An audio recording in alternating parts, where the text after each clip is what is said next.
water over there.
join me in prayer?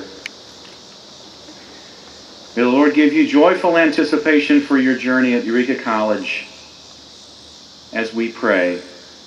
Renewing Spirit of God, move among us this day.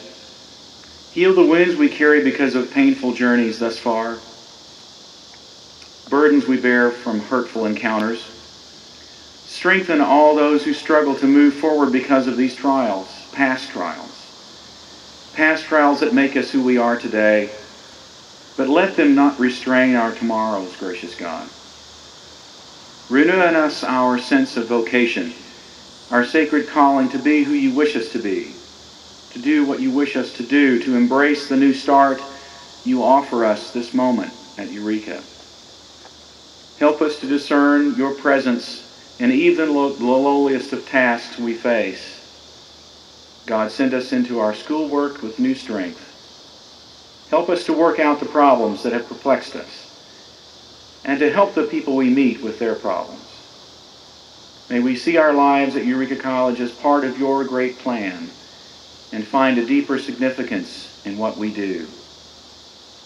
We do not know what any day will bring us, but we do know the hour for serving your beloved among us is always present. We dedicate our hearts, minds, and wills to your cause, the care of every soul we touch. Amen. You may be seated.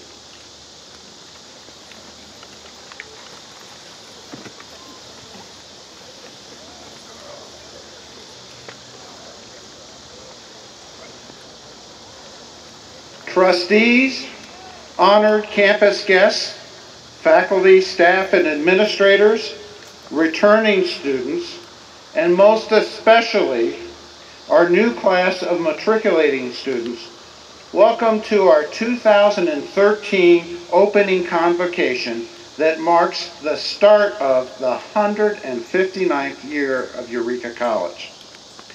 Opening Convocation, with its focus on excellence in learning, service, and leadership, reminds us of both the aspirations of our founders to forge a liberal arts institution that has a higher purpose, and one that is truly a unique and caring academic community.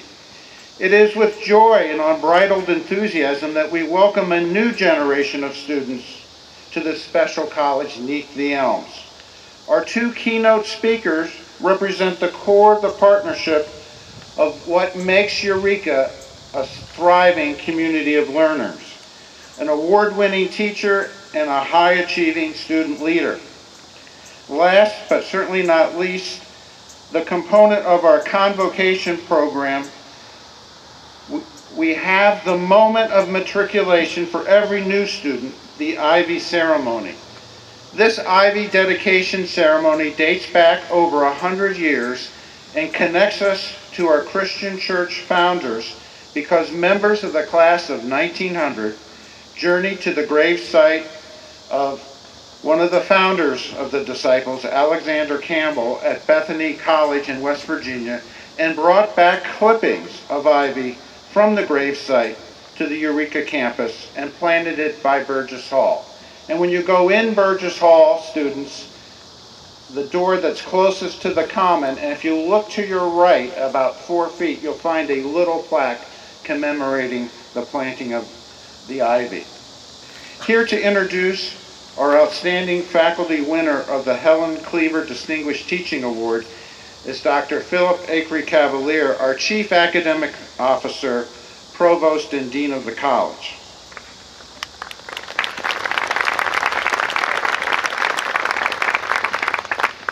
Good morning. The Helen Cleaver Distinguished Teaching Award recognizes excellence, creativity, and innovation in classroom teaching. The award is named for Helen Cleaver, class of 1928, who went on to a distinguished teaching career and supported the college throughout her life. The recipient is Eureka College's Teacher of the Year. Our speaker this morning is Dr. Renee Mullen, Assistant Professor of Environmental Studies and the winner of the 2013 Helen Cleaver Award. She arrived at Eureka College in 2009 and since then has had a profound impact on Eureka College and the city of Eureka. In the words of one nominator, Dr. Mullen, quote, truly gets students to think deeply about science and to question their assumptions about the way the world works. An extraordinarily innovative teacher, she is always exploring new and creative ways to get her students engaged in her field. One student nominator wrote that Dr. Mullen, quote, would often start class with a song, and we would have to deduce how the song was relevant to the subject matter we were covering. She has her students act out in class the way cells work, assigning students different parts of a cell and having them debate which is the most important part of a cell. In a nomination letter signed by 8 of her students, they wrote that her students are fortunate to have her not only as a professor, but as an advisor. Her encouragement and guidance has allowed us to develop leadership skills and make a positive impact on our community. They summed up their nomination letter by saying, quote, she has been an amazing inspiration and has undoubtedly changed the outcome of our college careers and our lives. Dr. Mullen has been an outstanding ambassador for the college in the city of Eureka. Last fall, her students developed a survey and canvassed residents in Eureka to determine whether or not they would support curbside recycling. In the spring, her students partnered with the Eureka High School Science Club to create a video encouraging people to recycle old electronics. And through her advocacy, there are now signs on Route 117 guiding people to the recycling center in town. She is a committed teacher, an inspiring mentor, and a powerful force for good at Eureka College and in the surrounding community. Please join me in welcoming this year's Helen Cleaver Distinguished Teacher Teaching Award winner, Dr. Renee Mullen.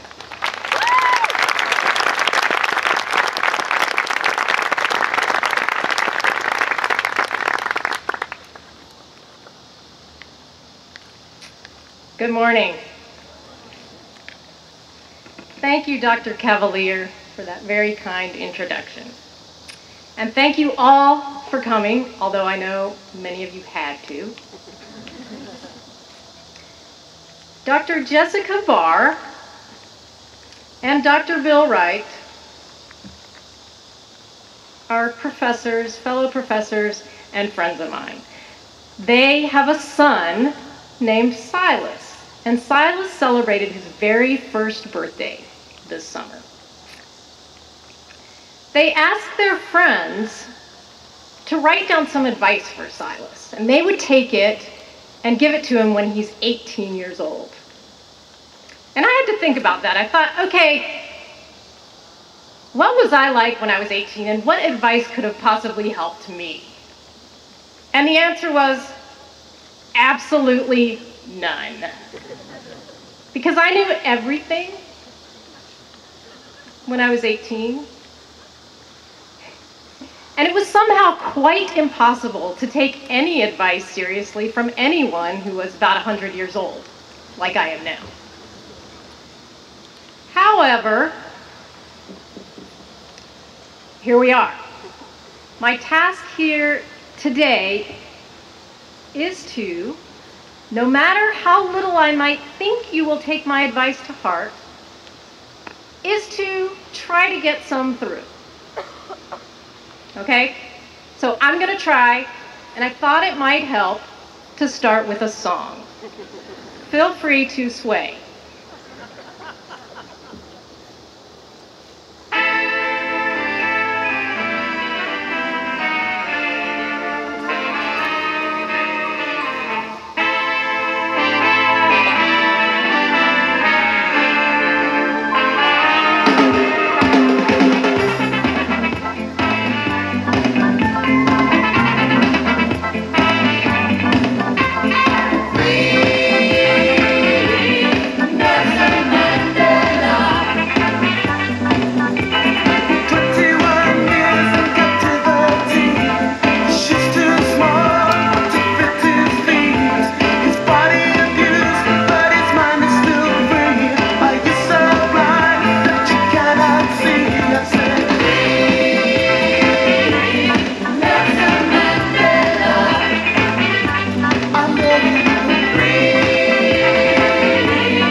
sorry, they only gave me a certain amount of time. I would have played the whole thing.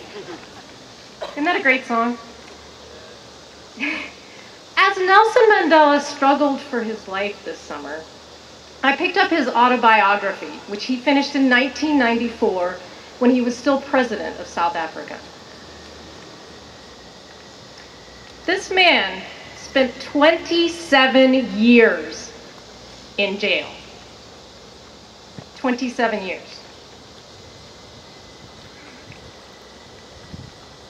He had to fight and was thrown in jail for wanting and to be free. To be free. Okay? See if you can see yourself in any of his words that I quote now. At first, as a student, I wanted freedom only for myself. The transitory freedoms of being able to stay out late at night, read what I pleased, go where I chose. But later, as a young man, I yearned for the basic and honorable freedoms of achieving my potential, or earning my keep, of marrying and having a family, the freedom not to be obstructed in a lawful life. But Mandela did not have those freedoms. He had to fight for them. He was thrown in prison many times, the last time sentenced to life in prison. Now again, in his words, it was during those long and lonely years that my hunger for freedom of my own people became a hunger for freedom of all people. I knew, as well as I knew anything, that the oppressor must be liberated just as surely as the oppressed. A man who takes away another man's freedom is a prisoner of hatred. He is locked behind the bars of prejudice and narrow-mindedness. I am not truly free if I'm taking away someone else's freedom, just as surely as I am not free when my freedom is taken from me. And this is what he comes to after all those years in jail. A different meaning of freedom for himself and his people and the world. To be free is not merely to cast off one's chains, but to live in a way that respects and enhances the freedom of others. 27 years in jail. Imagine, just imagine that. Most of you are not 27 years old, right? Here in front. What did he do that whole time? Well, when he could, he studied. Yeah, he studied. In between jail terms, he went to college and he started law school. In 1989, he finally finished law school in jail. He got his degree in absentia. Why? He believed, and still believes, that education is the way to obtain that freedom for all. Can you guess where I'm going here? Yeah. Well, first of all, I hope you don't have to be thrown in jail to appreciate your education. Really. Just think. You don't even have to fight for it. You're right here. I know you're hot, but you're right here. The privilege, the opportunity is right in front of you to grasp. But you say to me, this doesn't feel like freedom. Isn't this just something I'm forced to do to get to the real part of my life? Mandela knew that without an education, we are prisoners of our own ignorance and prejudices. Really. He knew that true freedom for himself and his country required education. He even said, education is the most powerful weapon with which you can change the world. And you say, but dude, I'm already free. I don't want to change the world. I like it the way it is. If education is about freedom and change, I don't need it. I say, let's think about that a little bit together. We talk about freedom a lot in this country. But my contention here is that we, you and I, all of us, are not yet free. Even in a society that allows us to feel so free. An example. Okay, most of us love food, right? Yes. Okay, close your eyes and picture a food that you love. Okay, open your eyes. Anybody pick sweet corn? I guess just me. This ear of sweet corn was lovingly grown by a farmer about 6 miles from here. His father, the farmer's father, Herman Brockman, distinguished professor emeritus of genetics at Illinois State University, says, and I quote, "As a geneticist and farmer, I support the labeling of genetically modified, genetically engineered foods for many reasons. Number one is that freedom of choice of what I drink and eat is a bedrock, precious freedom. I cannot fully exercise that freedom without transparency in labeling of my food."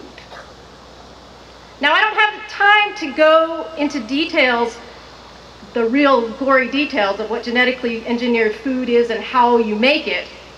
For that, you will need to take biology. Go for it. But in the case of corn, a bacterial gene is put into the DNA of a corn plant so the corn can produce the insecticide that the bacteria would normally produce. And that sounds great, doesn't it? Don't have to spray any insecticide. However, it turns out that adding that gene to the DNA of corn actually changes the entire structure of DNA in corn a lot more than researchers ever thought. And we don't know yet how these changes affect human beings and other animals that eat the corn. Most of the ingredients in food are labeled, right? Pick up your bag of Doritos. You may not want to look at the ingredients. You may not look at the ingredients. But you can, right?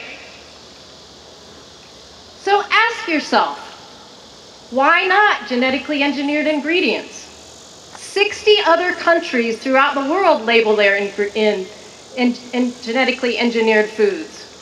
Excuse me. Why not here? Okay, so this is just one example of not being entirely free. But look around. Look for things that you have not consciously chosen or that you don't really know about, but are affecting your life. Ask the hard questions, like, who benefits? Who's harmed?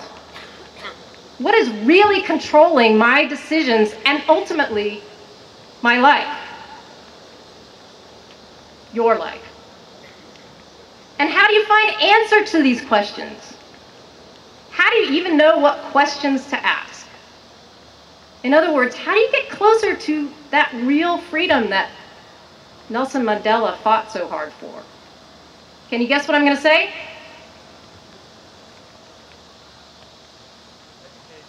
Thank you! Education! Yes, thank you very much. You get an A.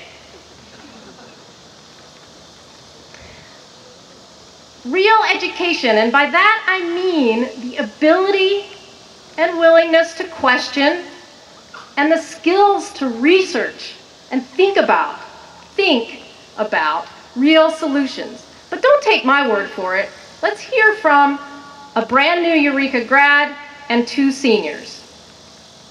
Brandon Klein, recent graduate, 2012.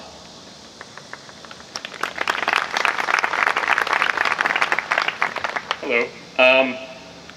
I know I like to talk about myself, which is giving me the chance a little, but I could go on forever.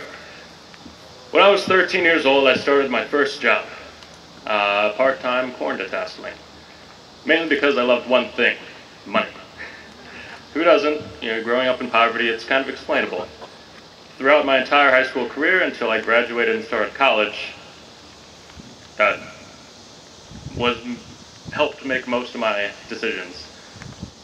After I graduated high school, I decided, hey, I'm going to become an anesthesiologist. Probably all guess why. They make a lot of money. But today, I'm not a doctor, I'm not an anesthesiologist, I'm not even in med school. I'm an environmental studies graduate from Eureka College. And not because I'm not smart enough or the fact that I can't stand needles, but because it's what I decided that I wanted to do instead of what I needed to do. Eureka gave me, along with my education, the ability to choose and be able to learn about what I want and how it can happen. That's it. Hey, I'm Cameron. I'm a senior. Let me tell you, education really is freeing. When I came into college, I was very stubborn, narrow-minded, shy, and I thought nobody could ever change my mind. But through the experiences and classes and all the faculty and staff relationships that I've made, I feel like a completely different person who is completely 100% ready to just take on this world. So, study hard.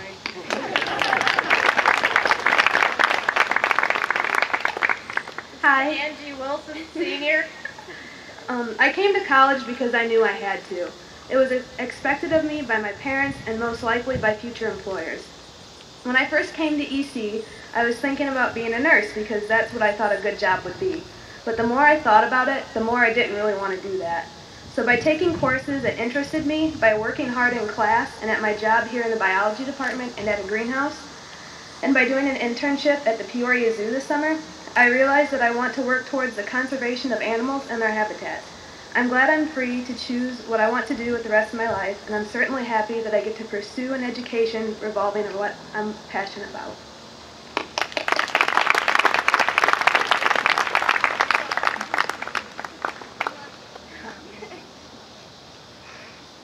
Thank you. So, I don't know if you heard it, but there's a catch to this freedom thing. It requires commitment and energy. In other words, work. It doesn't just come. And that work is on your part and ours. Learn from the professors and staff here. My colleagues are truly outstanding. They really are. I'm crazy about them, and they do a great job. I know personally that each and every one of them are wholly committed to your learning and to making sure you become an important part of our society and indeed our world. That's a big deal. Take advantage of this time to question them, to talk with them outside of class, get to know them and let them get to know you. Now you may be tempted to sit back and just be passive about your learning.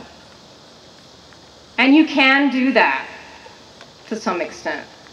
But I say that's just another way of being not free at all, not to mention probably bored.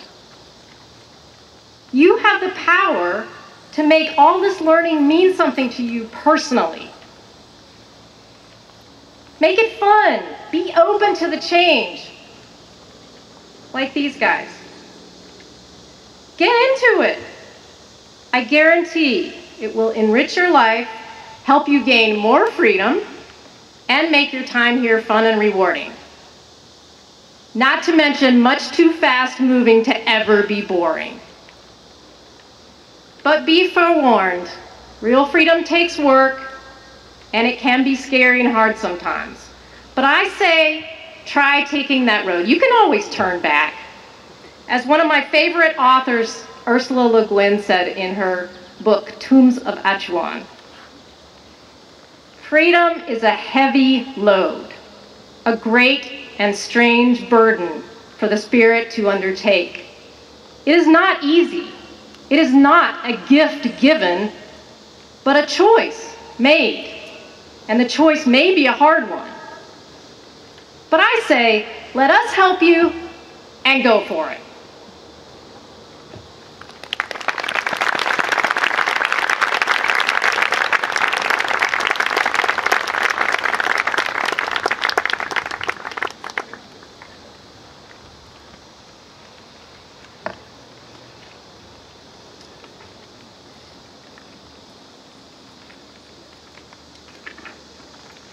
Well, good morning, everyone. I'm Kurt Kreil, the Dean of Admission and Financial Aid, and it is my honor to make the presentation of the incoming class. Thank you. I'm pleased to present to the Eureka College community our entering class, new students who will take their places as members in the graduating classes of 2014, 2015, 2016, and 2017. Numbering 249 students, there are 139 freshmen and 110 transfers, re-enrolling, unclassified students, including our organizational leadership and special education cohort programs. There are 104 men and 145 women. Our new students come to us from the states of California, Illinois, Indiana, New Mexico, Oklahoma, Tennessee, Texas, Wisconsin, and from the countries of Germany and Japan. At this time, I ask all the incoming students to please stand and remain standing.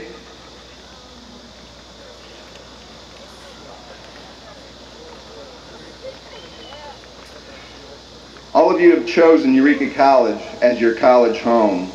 Welcome and congratulations. Let me assure you that you have made a very wise decision. You're about to embark on a new journey in your lives, one filled with endless opportunities of personal growth both in and out of the classroom, and I encourage you to take full advantage of all of those opportunities. To all the members of the Eureka College community, trustees, administrators, faculty, staff, and returning students, I charge you with nurturing our new students as peers and as friends, with challenging them as scholars, and with instilling in them a passion for and commitment to a lifelong pursuit of excellence in learning, service, and leadership. President Arnold, I present to you our new entering students for the fall term of 2013.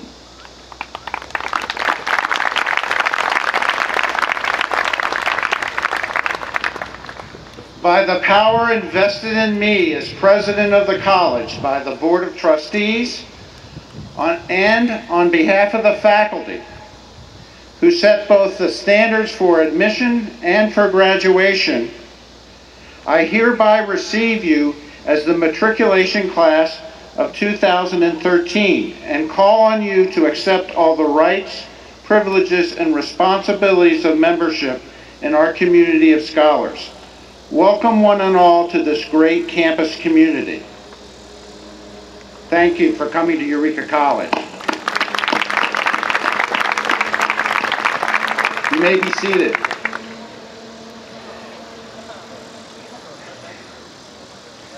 Now, from one president to another, it is my privilege to introduce our student body president, Mr. Max Hutchinson.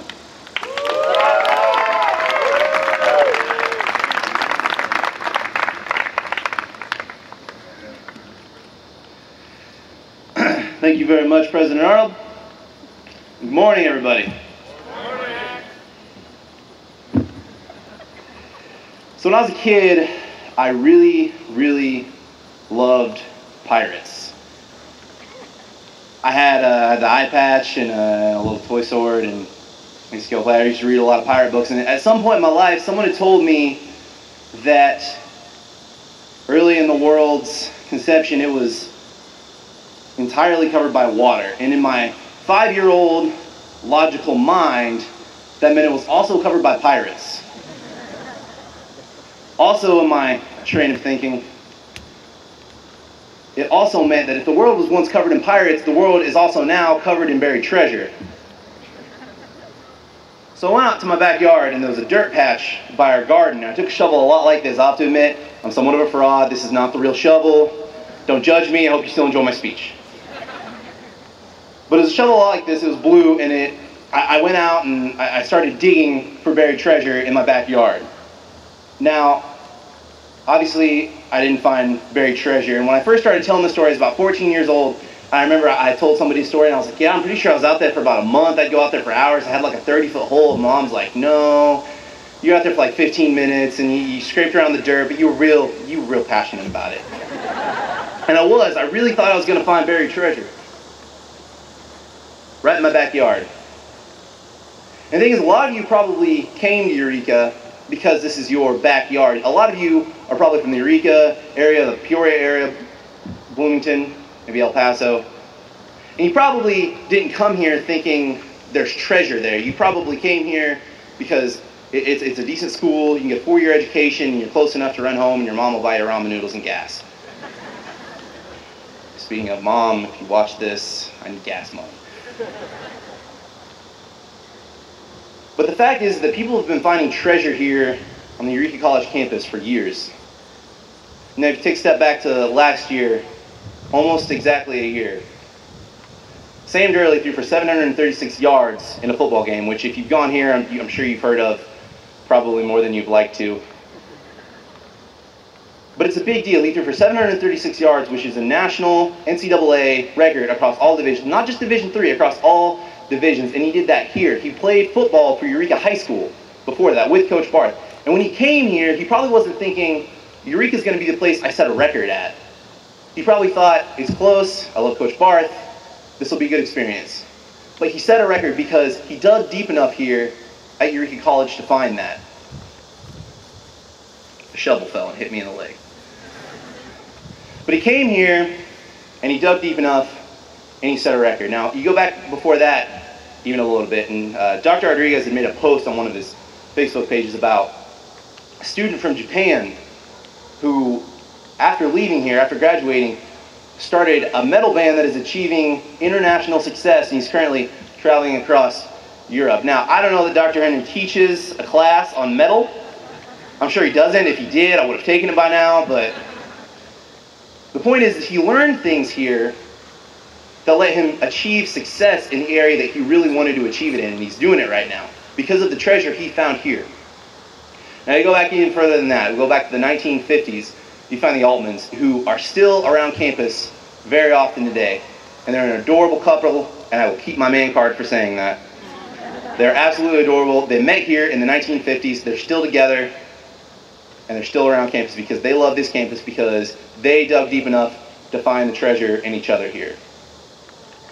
There's a motto to Eureka that I didn't actually know about when I first came in. I had seen it, but it didn't click that that was like a motto. And it's Eureka, I found it. And that's so true here. And when you really start thinking about it, and hopefully in 4 years, when you really reflect back on this, you're going to realize that you found something here that you didn't know was here. I think we were remiss if we didn't talk about the construction worker from Dixon, Illinois, who came here and led a student strike, and in a chapel not very far from us right now, stood up on a stage and spoke to students about this strike. Now, the world does not remember that strike. The world does not remember his speech. Mike Murtaugh, John Morris remember it, and they can tell you the whole story. Clear out some time.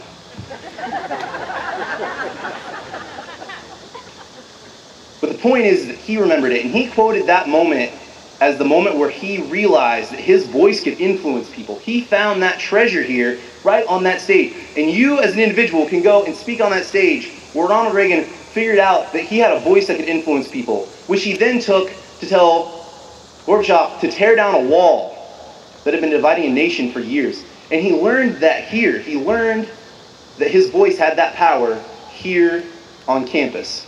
And that's fantastic. That's amazing. Now, honestly, this is a great, great campus. And these words that I'm saying to you right now, I didn't just write for a speech. I didn't just write them for a speech. They're not just words, they're ideas that I want you all to really consider while you're here. So you're not just existing on this campus, so you don't just walk around, get a 4-year degree, and leave and forget about it. I want you to consider these ideas while you're here, and I want you to change things on this campus and in the world. You might be thinking, okay, 1930 is a long time ago, the world's a very different place, but the world stage that we have right now could really use a lot of the lessons he learned on that stage in the chapel. And that's fantastic. You know, if there's one thing I've learned in 3 years at this college, it's that 4 years might just seem like a speck in the entire spectrum of your life, but the 4 years you spend at college are some of the most important years of your entire life. And that the more you make of life while you're here, the more your life's going to be when you leave here. Thank you very much.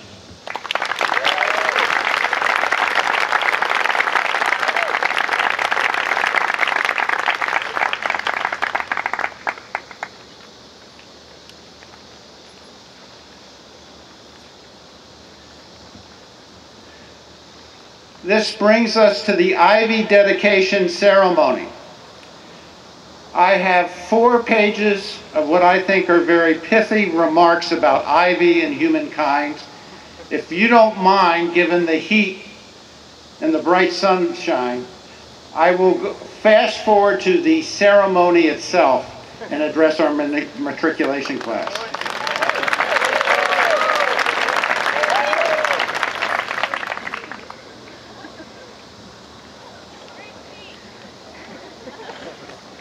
I give you the gift of brevity.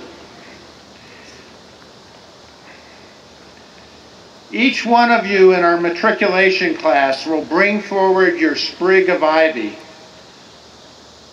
in order of the ushers that send you up here, and you'll place it in this basket in front of the podium. The placement of the ivy symbolizes your dedication to your learning. Everything you've heard about in terms of our speeches today. It is symbolic, it is important, and it is your commitment. Now, weather permitting, and that's an inside joke, weather permitting, 4 years from now, you will graduate from Eureka. And that graduation ceremony will end, and you'll be in a circle holding a garland of ivy that's intertwined, not the separate sprigs you have now. And one by one, you will be cut away from that garland, and that will essentially symbolize the learning you're taking with you as you leave Eureka. So this is an important ceremony. It's second only to the ivy ceremony at your graduation.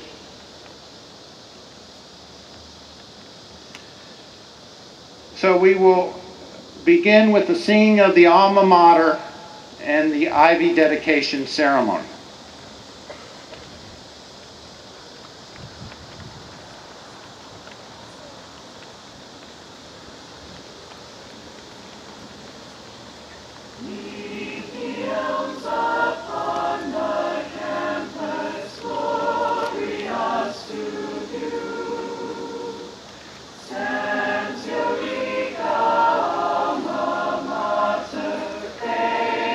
Tried and true.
As we conclude Convocation, I want to remind you and invite you all to the activities fair and the luncheon, the lunch out on the lawn, Light is Lawn. It starts at 11:15. Let's receive our benediction. We are all companions on the journey, and God is with us every day, every moment.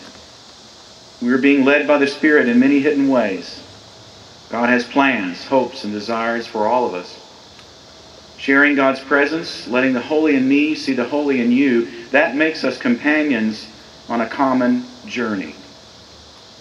That holy companionship gives us strength to meet challenges along the way. Lord, help us to greet and honor our new college companions, a blessing that you offer us this day of new beginning.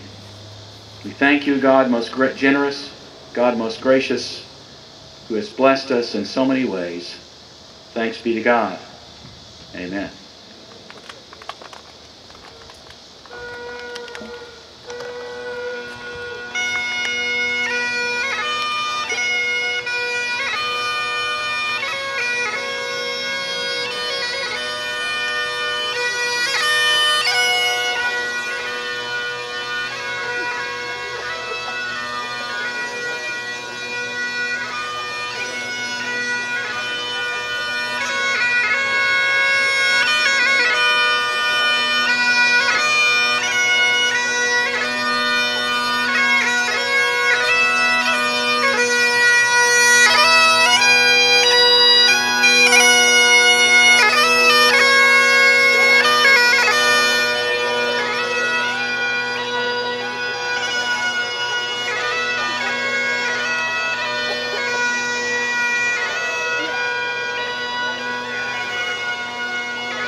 No,